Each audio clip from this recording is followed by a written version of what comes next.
ചില പ്രവൃത്തികൾ അല്ലെങ്കിൽ നമ്മൾ കാണുന്ന സമയത്ത് നടക്കുന്ന പ്രവൃത്തികൾ അതിനെക്കുറിച്ച് എന്തെങ്കിലും നമുക്ക് ചോദിക്കേണ്ടതുണ്ടെങ്കിൽ നമുക്കത് പ്രസൻറ്റ് കണ്ടിന്യൂസ് ടെൻസിൻ്റെ ക്വസ്റ്റ്യൻ ഫോർമാറ്റ് വെച്ചുകൊണ്ട് നമുക്ക് ചെയ്യാൻ പറ്റും.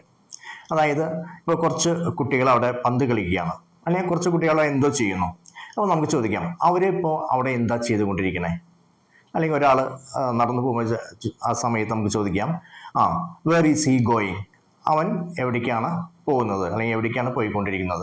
അപ്പോൾ നമ്മൾ പറയുന്ന സമയത്ത് നടക്കുന്ന ആക്ഷനെ കുറിച്ച് കൂടുതൽ അറിയുന്നതിന് വേണ്ടിയിട്ട് നമുക്ക് പ്രസൻറ്റ് കണ്ടിന്യൂസിൽ ക്വസ്റ്റ്യൻസ് ചോദിക്കാം. അത് WH ക്വസ്റ്റ്യൻ വേർഡ്സ് ഉപയോഗിച്ചുകൊണ്ട്. അത് WH ക്വസ്റ്റ്യൻ വേർഡ്സ് എന്ന് പറഞ്ഞാൽ നിങ്ങൾക്കറിയാം, വാട്ട്, വേർ, വെൻ, വൈ, ഇതൊക്കെയാണ് ഹൗ, ഇതൊക്കെയാണ് WH ക്വസ്റ്റ്യൻ വേർഡ്സ്. ഇതിൻ്റെ ഫോർമാറ്റ് എങ്ങനെയാണെങ്കിൽ WH plus is or are or am. WHന് ശേഷം ഈ മൂന്നിൽ ഏതെങ്കിലും ഒരു ഹെൽപ്പിംഗ് വെർബ് ഉപയോഗിക്കുക. അത് കഴിഞ്ഞാൽ സബ്ജക്റ്റ് ഉപയോഗിക്കുക. സബ്ജക്റ്റിന് ശേഷം ING ഫോം. ING ഫോം എന്ന് പറഞ്ഞാൽ പ്രസന്റ് പാർട്ടിസിപ്പിൾ. നിങ്ങൾക്കറിയാം, സബ്ജക്റ്റ് സിംഗുലർ ആണെങ്കിൽ ഈസ് ഉപയോഗിക്കും. പ്ലൂറൽ ആണെങ്കിൽ സബ്ജക്റ്റ് ഒന്നിന് മേലെ കൂടുതൽ പേരുണ്ടെങ്കിൽ ആർ ഉപയോഗിക്കും. ഐ ആണെങ്കിൽ ആം ഉപയോഗിക്കും.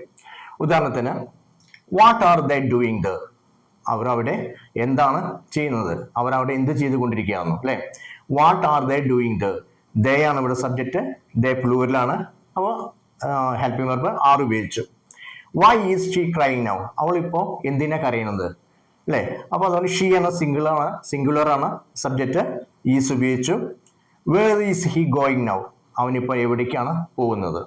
അവിടെയും സബ്ജക്റ്റ് സിംഗുലർ സബ്ജക്റ്റ് ആയതുകൊണ്ട് ഈസ് ഉപയോഗിച്ചു. Which book are you reading? നിങ്ങളിപ്പോൾ ഏത് പുസ്തകമാണ് വായിക്കുന്നത്? Which book. അല്ലെങ്കിൽ which film are you watching on TV?